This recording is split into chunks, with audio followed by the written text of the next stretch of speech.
أعوذ بالله من الشيطان الرجيم بسم الله الرحمن الرحيم وما جعله الله إلا بشرى ولتطمئن به قلوبكم وما النصر إلا من عند الله إن الله عزيز حكيم وما جعلہ اللہ، اور اللہ تعالی نے نہیں کیا اس مدد کو الا بشرا، ہاں مگر تمہاری خوشخبری کے لیے کہ تم لوگ خوش ہو جاؤ، یہ اللہ نے کیا ہے۔ وَلِتَطْمَئِنَّ بِهِ قُلُوبُكُمْ، اور اس مدد سے تمہارے دل خوش ہو جائیں۔ وَمَن نَصْرُ، اور حقیقت میں مدد الا من عند اللہ، اللہ ہی کی طرف سے آتی ہے، حقیقی مدد اللہ ہی کرتا ہے، اللہ کے علاوہ کوئی نہیں کر سکتا۔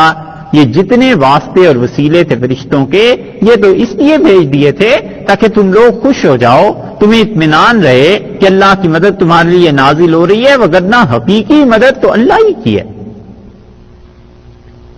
ملائکہ کا واسطہ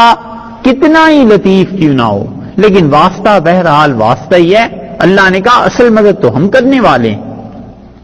اور پھر اپنے نام کیا استعمال کیا، ان اللہ عزیز حکیم، اللہ تعالیٰ غالب بھی ہے اور حکمت والا ہے، اور اللہ تعالیٰ نے یہ چیز کی ہے،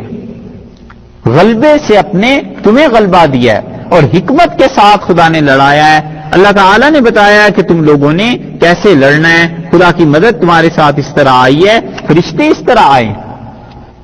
اور رسول اللہ صلی اللہ علیہ وسلم کے ساتھ اس مدد کا معاملہ ایسا عجیب و غریب گزرا ہے کہ حدیث میں الفاظ جو آئے ہیں رسول اللہ صلی اللہ علیہ وسلم کے، کچھ تو یہ تھے،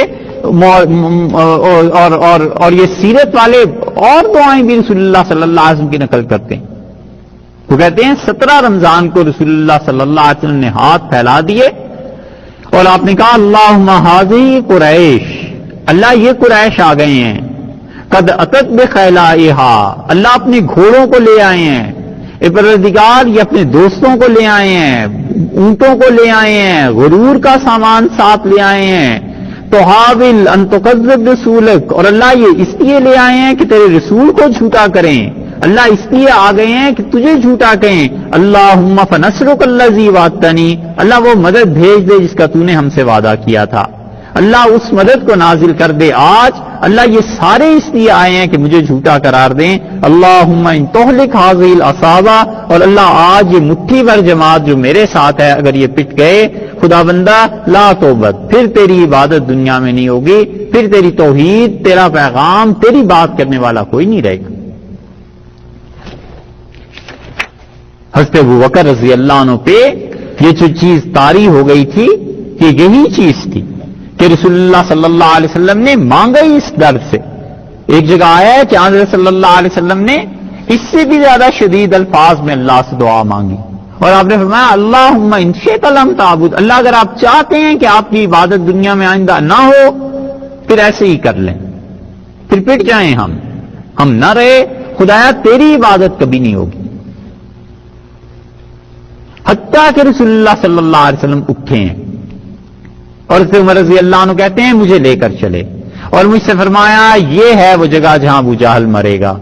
یہ ہے وہ جگہ جہاں پہ عتبہ مرے گا، یہ ہے وہ جگہ جہاں پر شیبہ مرے گا، اور آپ نے فرمایا جبریل میرے ساتھ ہیں، اور آپ نے فرمایا یہ ہے فلاں جگہ فلاں مرے گا، فلاں مقام پہ فلاں مرے گا، اور رسول اللہ صلی اللہ علیہ وسلم یہ باتیں بتاتے چلے گئے۔ اور اس سے عمر رضی اللہ عنہ کہتے تھے جب بدر کا بادل چھٹا اور جنگ ختم ہوئی تو میں نے جا کے دیکھا کہ کون کون کہاں کہاں پڑا ہوا ہے، اللہ کی قسم قدر شبرن، ایک بالشت کے برابر اس کی لاش ادھر ادھر نہیں پڑی ہوئی تھی، جو رسول اللہ صلی اللہ علیہ وسلم نے بتایا تھا وہ ہو کے ہی رہا۔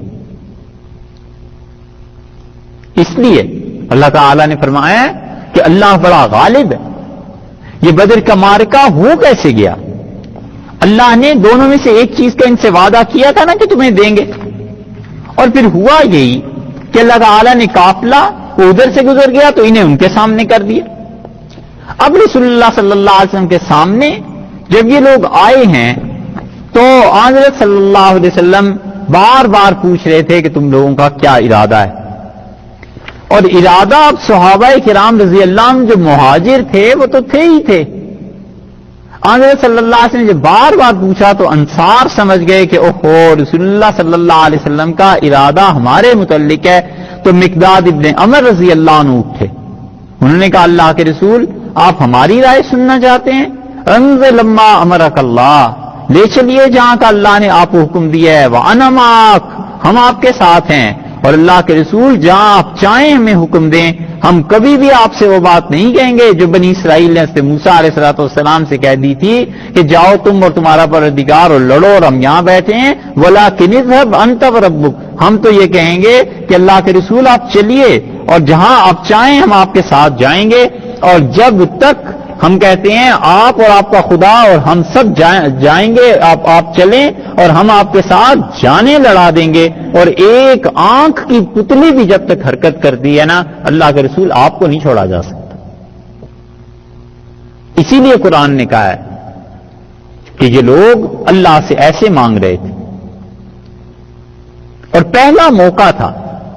اور رسول اللہ صلی اللہ علیہ وسلم بار بار پوچھ رہے تھے کہ کیا کریں. عبداللہ ابن مسعود رضی اللہ عنہ کہتے ہیں اس موقع پہ جو سعد ابن معاذ نے کہا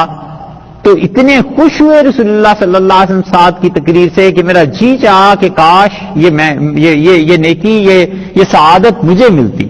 سعد رضی اللہ عنہ نے کہا لقد آمنا بک, اللہ کے رسول ہم آپ پر ایمان لائے ہیں.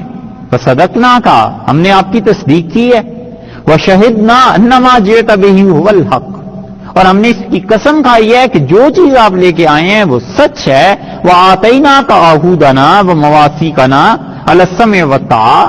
ہم آپ سے وعدہ کر چکے ہیں, پکا عہد کر چکے ہیں کہ ہم آپ کی ہر بات سنیں گے, مانیں گے. آپ ہم سے پوچھتے ہیں فَامْضِ يَا رسول اللہ لِمَا أَرَدتَ, چلیے اللہ کے رسول جو آپ نے ارادہ فرمایا ہے. فَوَالَّذِي بَعَثَكَ بِالْحَقِّ, اس اللہ کی قسم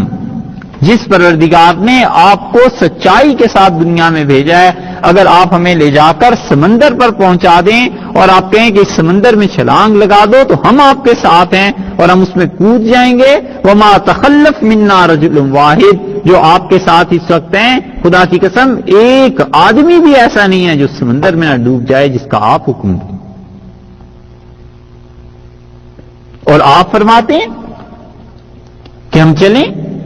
تو ہمیں ہرگز یہ بات ناگوار نہیں گزری کہ کل آپ ہمیں لے چلیں اور یہ جو قریش مکہ آئے ہیں ان کے ساتھ ہماری لڑائی کروا دیں, ہم لڑیں گے. اور انہوں نے کہا کہ صدق عند اللقاء,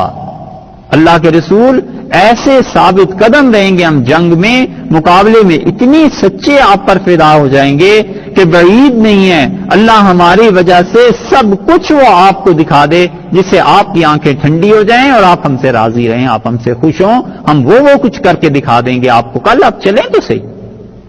فسر بنا علی برکت اللہ, اللہ کی برکت, اللہ کے بھروسے پہ نکلیں آپ ہماری رائے سننا چاہتے ہیں. تو عبداللہ ابن مسعود رضی اللہ عنہ کہتے تھے رسول اللہ صلی اللہ علیہ وسلم نے سعد کو گلے سے لگا لیا اور آپ نے فرمایا کہ دیکھو یہ پٹیں گے ہم سے اور انہیں ضرور شکست ہو جائے گی. تو رسول اللہ صلی اللہ علیہ وسلم پھر وہ بدر میں تو تھے, لڑائی ہوئی. مدینہ منورہ سے کوئی 80 میل کا یہ فاصلہ بنتا ہے. اس 80 میل میں کہیں یہ واقعہ پیش آیا ہے کہ رسول اللہ صلی اللہ علیہ وسلم بدر کے قریب کہیں پہنچ گئے تھے, پھر پتا چلا کہ اب چلے گئے. یہ جو آئے ہیں نا, مسلم کی روایت ابھی بتائی تھی کہ وہ غلام جو پکڑا گیا تو اسے مارتے تھے, اس موقع پہ رسول اللہ صلی اللہ علیہ وسلم کو یقین ہو گیا تھا کہ ابو سفیان تو بچ کے چلا گیا اور اب یہ قریش والے ہیں جن کے ساتھ ہمیں لڑنا ہے اور جن کے ساتھ یہ باتیں پیش آنی. اور نبی کریم صلی اللہ علیہ وسلم نے جب دیکھا کہ وہ چلا گیا ہے تو پھر اس کے بعد اللہ نے یہ جو بات کہی ہے یہ سامنے پیش آئی